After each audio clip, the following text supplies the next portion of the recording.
সাগরপথে Malaysia পাঠানো কথা বলে প্রথমে মায়ানমার এবং পরবর্তীতে তাদের এই ভুক্তভোগীদের বাসা বা অন্যান্যদের কাছ থেকে অপহরণের টাকা সংগ্রহ করবে, এরকম একটা পরিকল্পনা করেছে বলে জানতে পারি। আমরা বিগত অভিযানগুলোর সূত্র অনুযায়ী আমাদের তদন্ত কাজ চলমান ছিল এবং তারই ভিত্তিতে আমাদের নজরদারিতে আজকে 21 তারিখ অক্টোবরে একটা মানব পাচারকারী চক্র তাদের কর্তৃক অপহরণকৃত এবং পাচারের জন্য বেশ কিছু লোক এই রাজাছড়া পাহাড়ে এনে জমা করেছে এবং আজকেই যে কোনো একটা সময় তাদেরকে সাগরপথে মালয়েশিয়া পাঠানোর কথা বলে প্রথমে মায়ানমার এবং পরবর্তীতে তাদের এই ভুক্তভোগীদের বাসা বা অন্যান্যদের কাছ থেকে অপহরণের টাকা সংগ্রহ করবে, এরকম একটা পরিকল্পনা করেছে বলে জানতে পারি।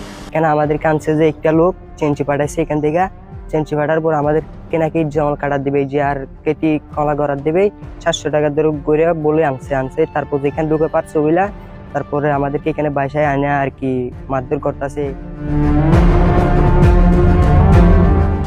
আমরা প্রায় অর্ধ শতাধিক বিজিবি মোতায়েন করি। আজকে খুব ভোরে এই পাহাড়টাকে ঘিরে রেখে আমরা দীর্ঘ 3-4 ঘন্টা অভিযান পরিচালনা করি। অভিযান পরিচালনা শেষে আমরা এই চক্রের উজ্জ্বল, তুফান, রুবেল এবং রুবেলের বাবা মোহাম্মদ আলী, সে বেসিক্যালি এই কাজগুলো পরিচালনার সাথে জড়িত ছিল। এরা অবর্ণনীয় অত্যাচার করত ভুক্তভোগীদের কাছে। আমরা 5 জন বাঙালিকে অপহরণ হয়েছিল, তারা বিভিন্ন সময় তাদেরকে কাজের কথা বলে এনে এখানে 40,000 টাকায় বিক্রি করে দেয়, তাদেরকে উদ্ধার করেছি। প্রাণ সসের মাখামাখি টেস্ট নুডলসকে করে তোলে আরো ইয়ামি, আরো জোস। প্রাণ সস, সসের বস। লোক আমাদেরকে রিসিভ করছে, আমরা এর জিগাই ভাই আমাদের কোথা নিয়ে যান, বলছে বাসা দেখাতে হবে, তোদের রাখতে হবে বাসার মধ্যে, কাজ করে এখানে থাকবি, দিন হলে কাজ করবি।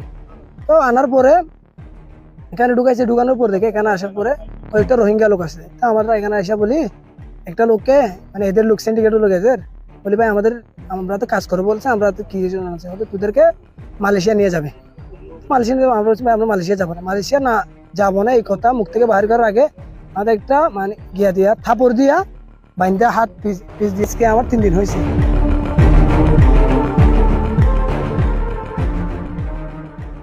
এবং অপরাধী চক্রের মধ্যে রুবেলকে গ্রেফতার করতে পেরেছি, বাট তুফান এবং উজ্জ্বলকে আমরা গ্রেফতার করতে পারিনি।